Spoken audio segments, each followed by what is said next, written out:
Hooray! Yay, we have visuals. Thank you. Right.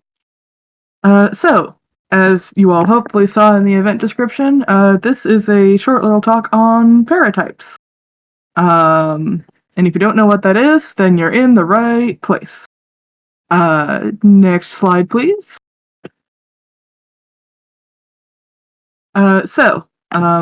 On the agenda today, because I am a nerd, I'm going to talk about the origin of the word and how it sort of developed, how we came to the current definition, some examples of different paratypes, when you might want to consider whether or not something is a paratype, or if you have one.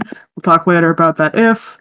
And then leave any questions at the end for, leave time at the end for any questions people have.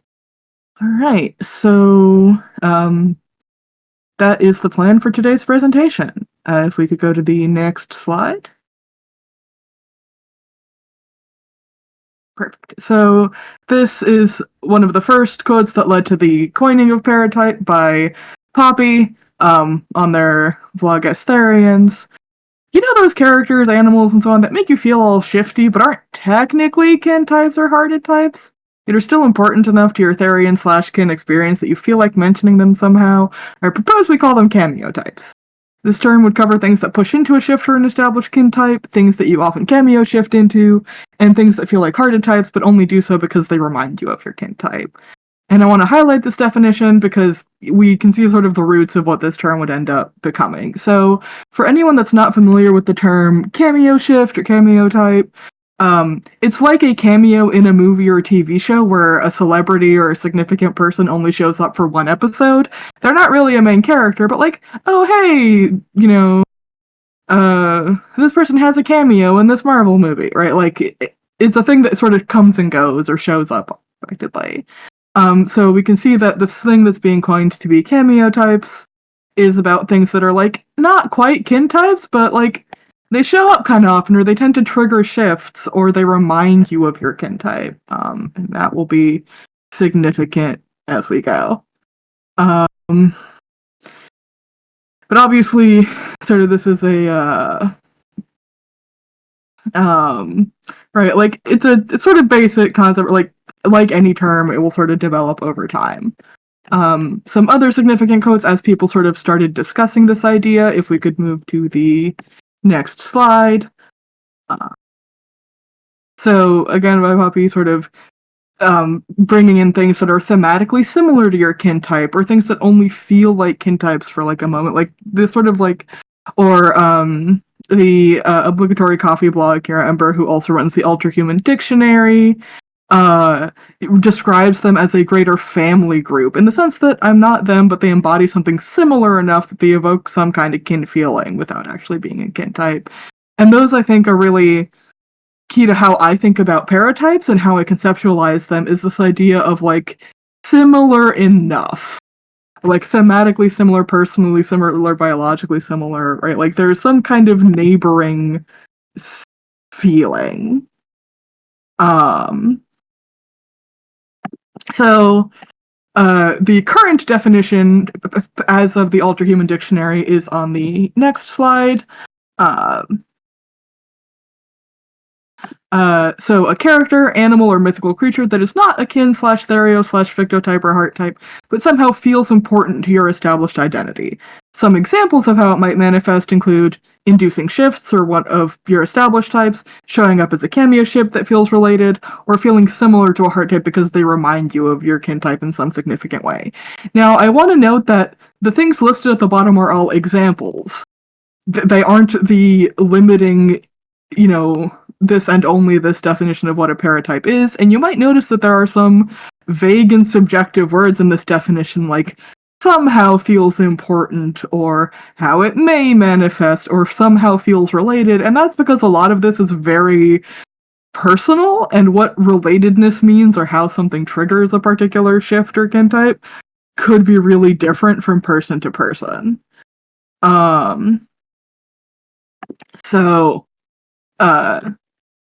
My broad summary is on the next slide. I should do that in another order. So I like to think of like relationships and relatives to a particular kin type. So to go into more specific examples, let's go to the next slide.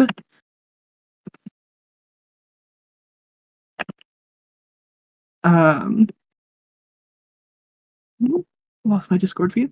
So for how might a paratype be related to an existing kin type or heart type or fictotype?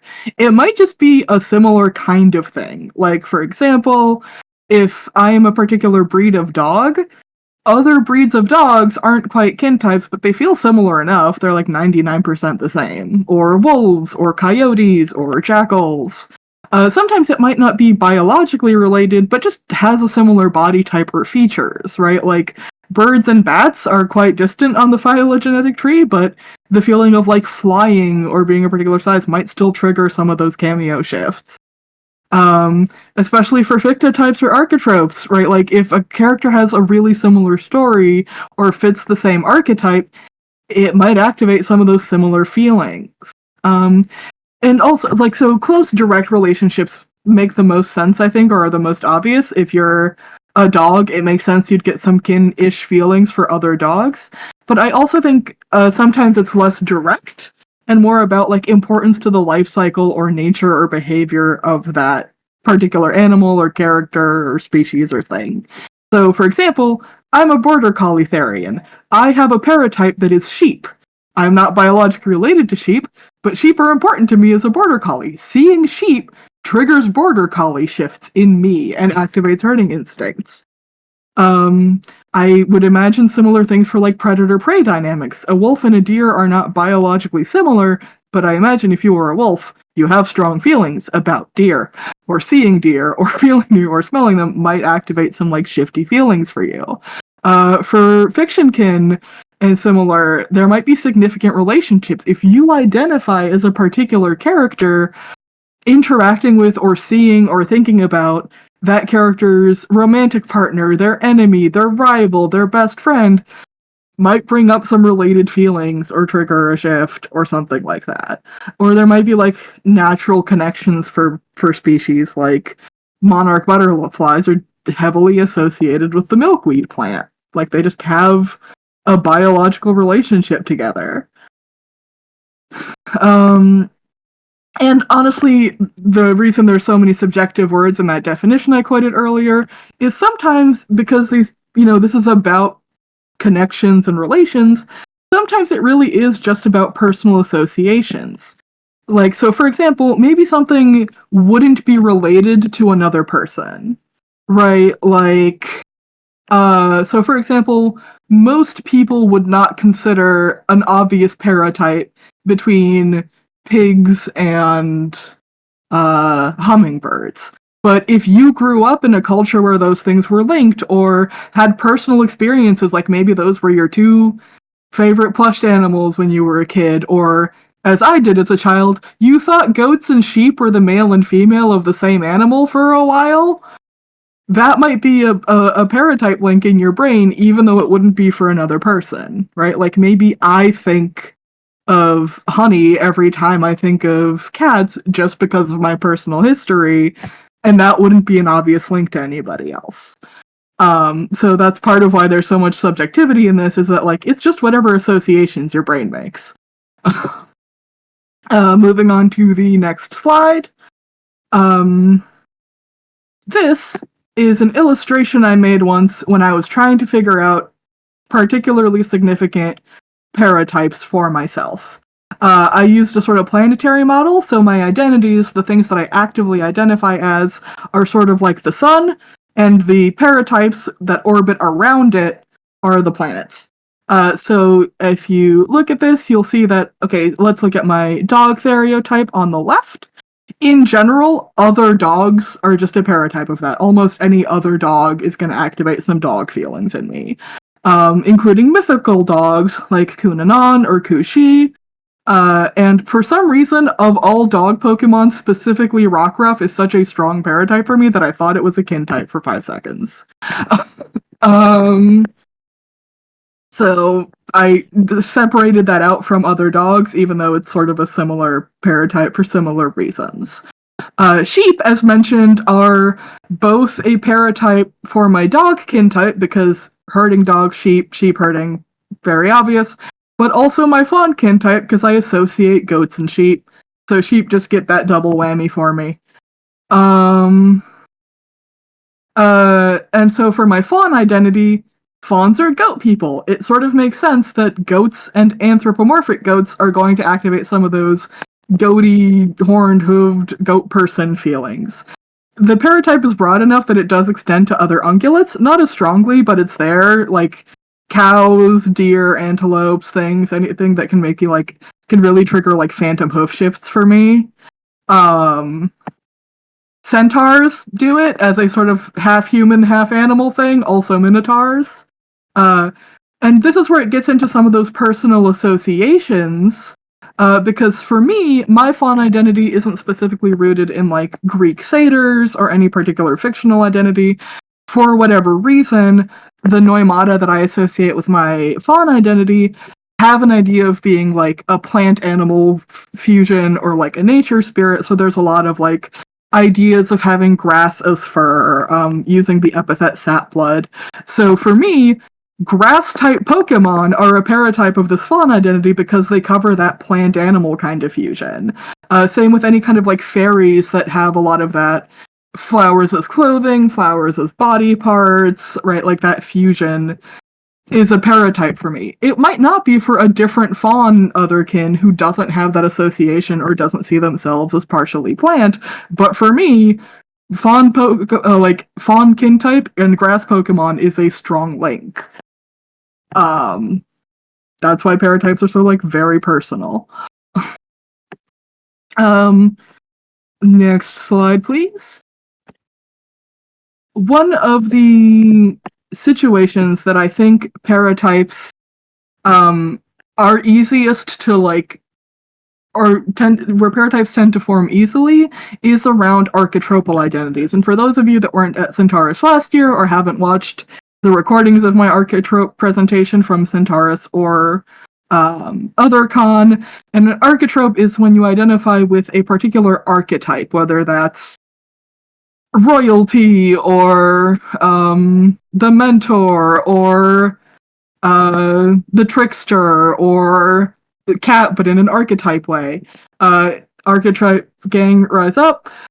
But because archetypes are specifically about sort of these storytelling relationships and bigger ideas and concepts, they have a lot of paratype associations just because they're going to be linked to other tropes, and because the point of an archetype is that it's this big role that multiple characters can fit in, they tend to have a lot of characters that can activate those feelings. So this slide is some examples of what I call paratropes, aka tropes that are similar to my existing archetypal identity, and exemplars, which are specific characters that like embody or depict that archetype and therefore get like a paratype feeling. So the first image on the top left there is my representation of a cleric. It's Minra from Order of the Stick. Clerics and paladins, I identify as a paladin, very similar, to the point where if you Google, like, you'll see common Google questions of, like, what's the difference between a paladin and a cleric in D&D, right? Like, they just have a lot of overlap. Royalty is a common, like, paladin paratype for me, because if you read a lot of folklore and stories, you know, the knight gets the princess at the end and becomes a prince, or the prince is the one to ride out and go on a quest. Like, there is usually the knight is a prince and the prince is a knight, and there's not a strong distinction between those two things. At least in, like, the folklore that I grew up with. This is another one of those personal association things. I associate my paladin archetype with magical girls. Like, and other people might argue differently and be like, well, magical girls get their powers from, like, pacts, so they're warlocky, or science, because sometimes the reason is science. But for me, the aspect of, like, this magical warriorness and this empowerment, and also the fact that, like, if you ever watch magical girl shows, even if the thing that's giving them their power is, like, a magic wand or something, that's never the reason they win. The reason they win is always, I care about my friends and I really love people and whatever. So it's always feelings based. And for me, that hits that, like, charisma paladin aspect of, like, it's not actually about big sword, it's about believing in things so hard that your sword becomes magic.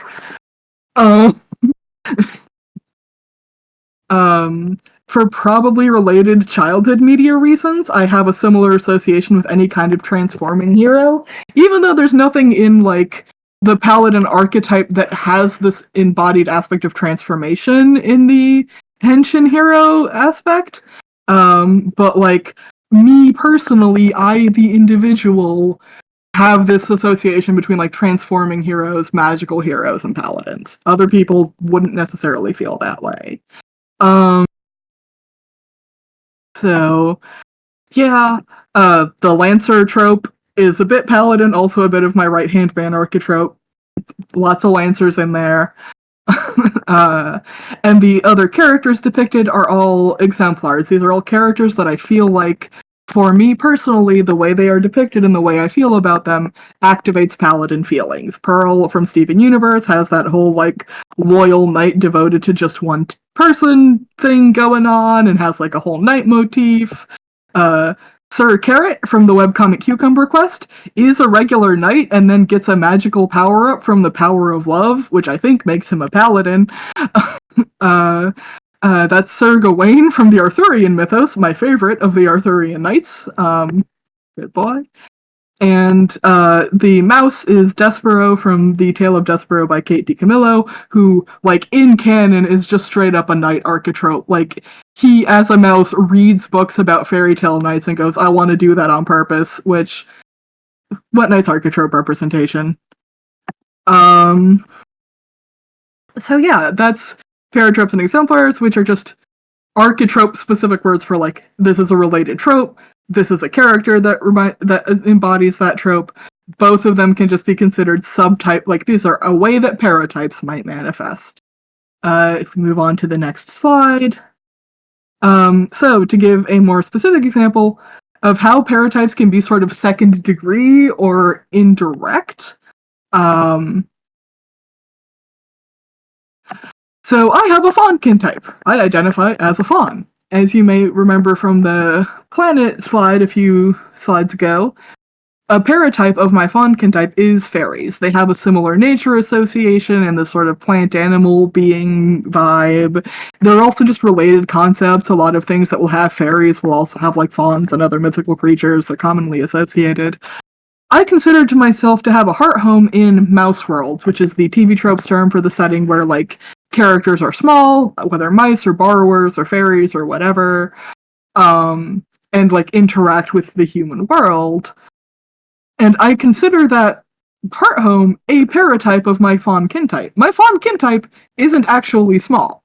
Like, my noimata for that is being regular human-sized, and it's only coming through this association with fairies, but I fully believe that if I didn't have a fawn identity, I would not have the mouse heart home. Like, I would still like those settings, but they wouldn't feel as strongly for me, because for me, the association with the mouse world is specifically in this, like, nature pixie way. Like, I am not an indoor telephone heart home person. I am a, like, riding birds and bats heart home person, and I think that association is only there because of fairies and because of my fawn kin type. So even though a regular person looking at that wouldn't be like, wait, why would a fawn be associated with the mouse world? The way the particular chain of connections, like, ties together in my brain, I would not feel the way I do about those settings if I wasn't a fawn. So moving on to the next slide. So when might you want to consider whether something is a paratype? I think one time to maybe question it is if you have a lot of closely related kin types. Now, it's not my job to police anybody else's kin types, and I'm never going to walk up to someone and be like, I don't think you're all those things, because ultimately only the person themselves can decide, like, what is or isn't a kin type, or what they actually are.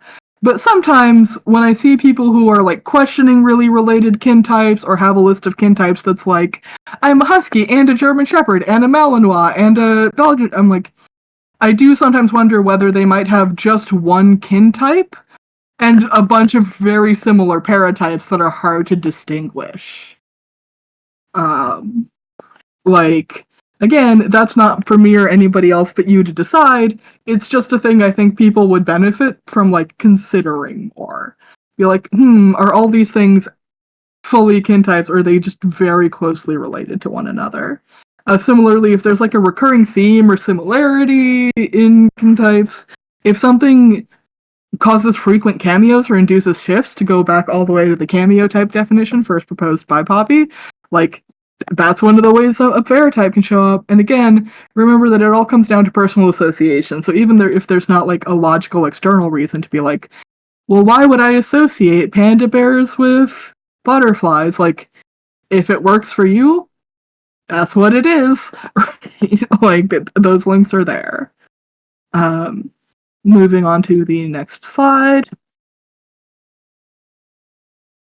I think some good questions to ask yourself when considering, like, is this a kin type? Is this a paratype?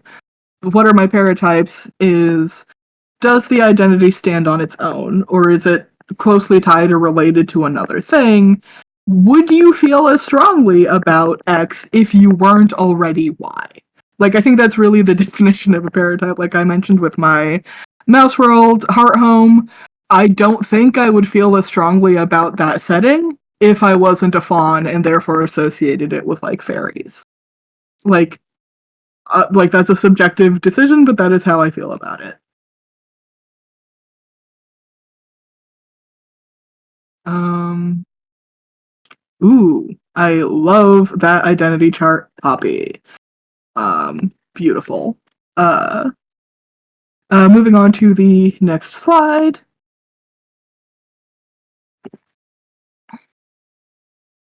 So when I started this presentation, I started by saying, like, you might have paratypes. I hedged that bet, but honestly, I believe every single person on Earth has a kin type would naturally have paratypes, because everything is related to something. No identity is just one thing. If you're a particular species, that species has a place in the, like, food web and the ecosystem and will relate to other species as mates or predators or prey or related species. If you're a fictional character, you're going to have relationships to other characters, even if you're a loner. If you're a particular archetype, by definition, you have connections with other concepts and characters that embody that archetype. Not all of those necessarily have to be labeled as paratypes. You might not care about those, but, like, everything has relationships to something else, and that's really all a paratype is this is something that has such a close relationship to a thing that I am, that I feel strongly about it. It activates kin feelings, it activates cameo shifts, it has an impact on me, despite not being an identity I directly hold. Right, as the solar system said in the chat, nothing exists in a vacuum. If you're a thing, you probably have feelings related to being that thing about other stuff, or will be reminded of that thing by other things. Um, and if we move on to the last slide, that's it really. I am opening the floor to questions. I don't know if anyone wants to go through the rest of the presentation. Is just my citations and references. I don't know if we need to go through those. um, I will be opening the panel questions thing now. I can't look at both panel questions and chat, so please put things in panel questions.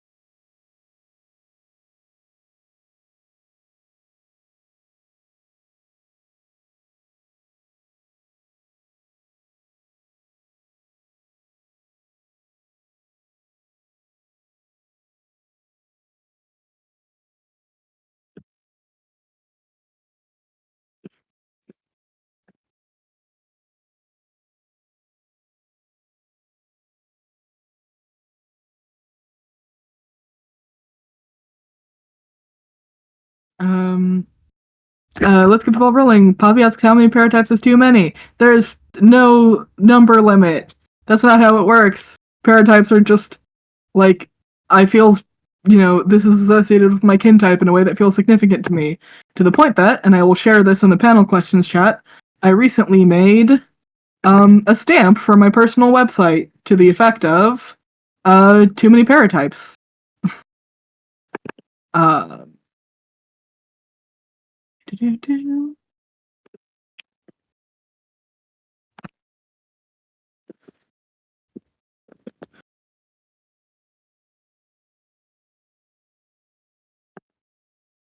And I will also post a link to my website if anyone wants to use that stamp for their own purposes, so that they know where to link back to.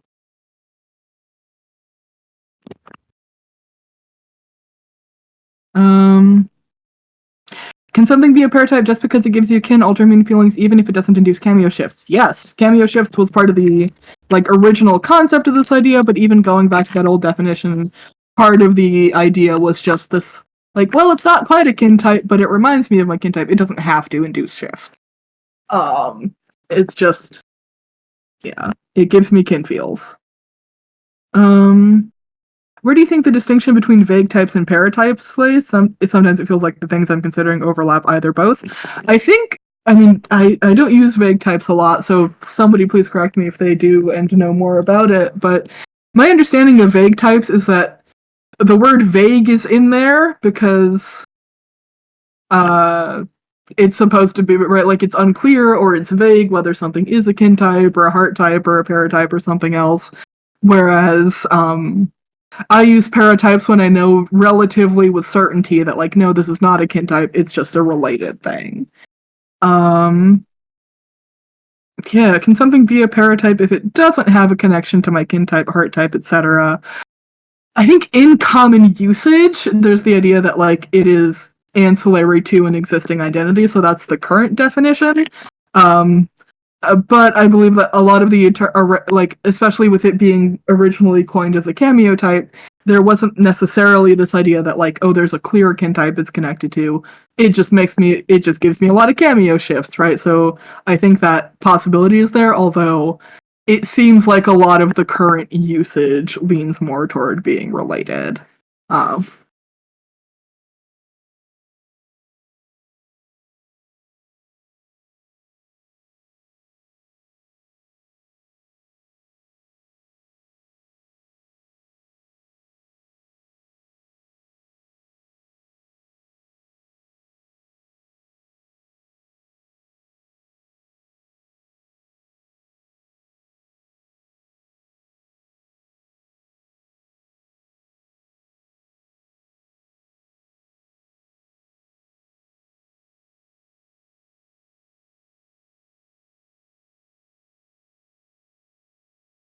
How can you distinguish between having a paratype versus two related kin types? Can you have two related kin types specifically because they are related? I think that comes down to personal judgment. I can't tell anybody else whether something's a kin type or not. Personally for me, because I'm the kind of person that really likes neat distinct labels, if things were too closely related, I'd probably try to determine one is a stereotype and one is a paratype. But there might be a situation where that's really impossible to tease apart. And if people say yeah, I just have two kin types and they are dog and wolf dog, I'm not going to tell them they're wrong about their identity because it's their identity. And they know. Um,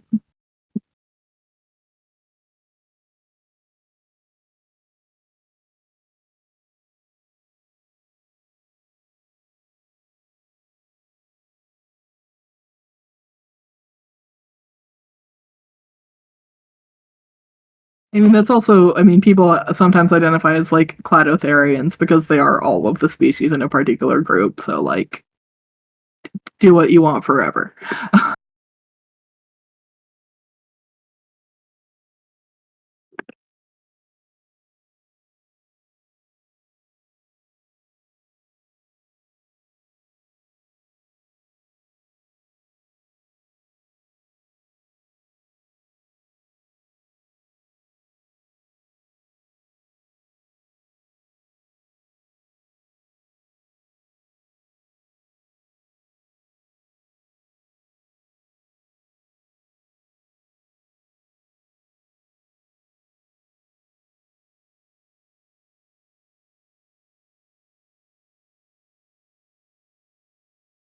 Poppy mentions, by the way, in case anyone was wondering, the name paratype is derived from the prefix para, meaning alongside or near.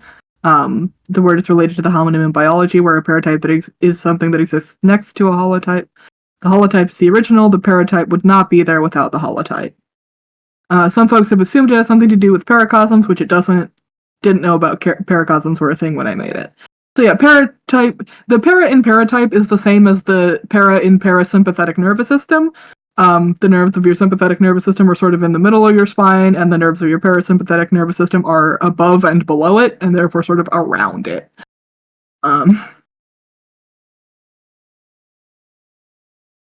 How does one know whether something is a paratype or a heart type? I am corvid-hearted, but only because for me, corvids and dragons are related like wolves and crows are, and we have a symbiotic relationship in the wild. I sometimes have shifts for this type, but I don't really identify it with.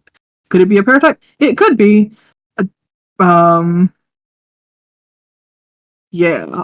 Like again, like it having that strong relationship to a kin type. Like personally, like whether you call that a heart type or a paratype, like up to you. Right? Like I think a thing can be both, right? Like I would hesitate to call something both a kin type and a paratype, but a hearted type and a paratype, I don't feel as strongly. Um, Example, in your cloning push, we use para-archetrope, a character that's paratype due to an archetrope feeling, and I use paratrope to an archetrope that happens due to a paratype feeling. Do you tend for exemplar to be that one specific definition? Character is paratype because paratype of archetrope. Sort of because exemplar is what I'm trying to replace para-archetrope with, because para-archetrope is a horrible nightmare word to say verbally with your mouth. um, so my idea of exemplar is a character that feels like a paratype or embodies an archetrope. So um, I'm not sure if there's a further distinction being made there, but I hope that answered that question. Um,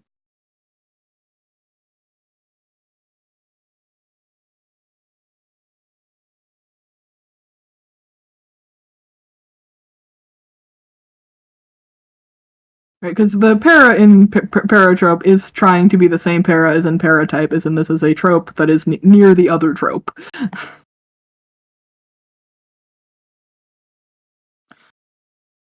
Admittedly, the prefix para is getting a lot of use in this.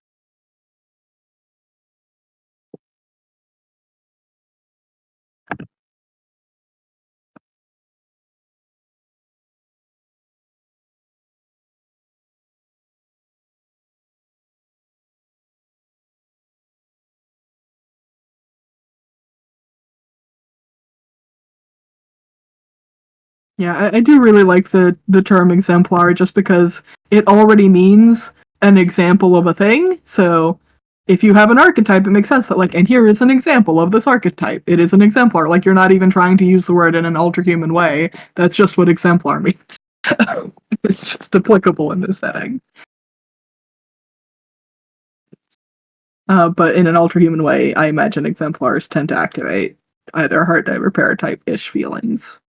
Ish, because everything is ish.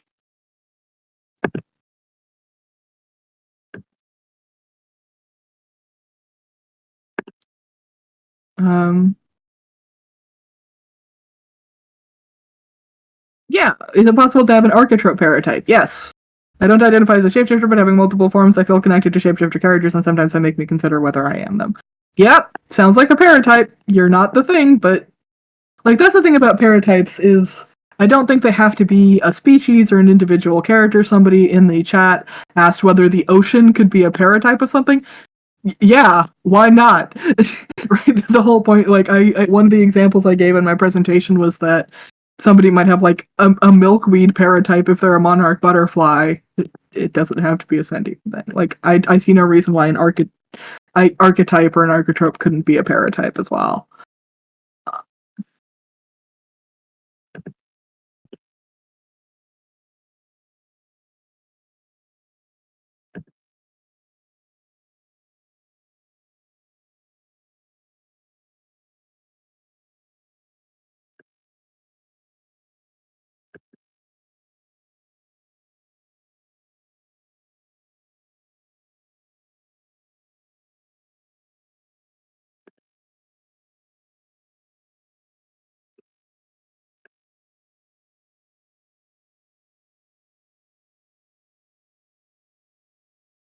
Right. Um, we've already technically gone a little past the time I anticipated, but if there's any other questions, pop them in the panel chat.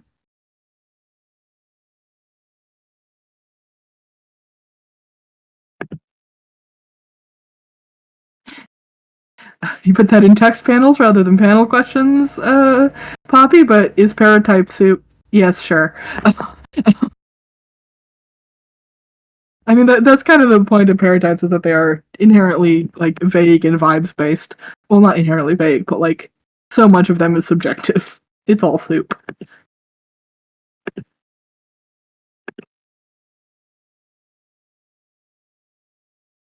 Soup, soup, soup, soup. Look, it's not a Centaurus festival without soup. Everyone knows this.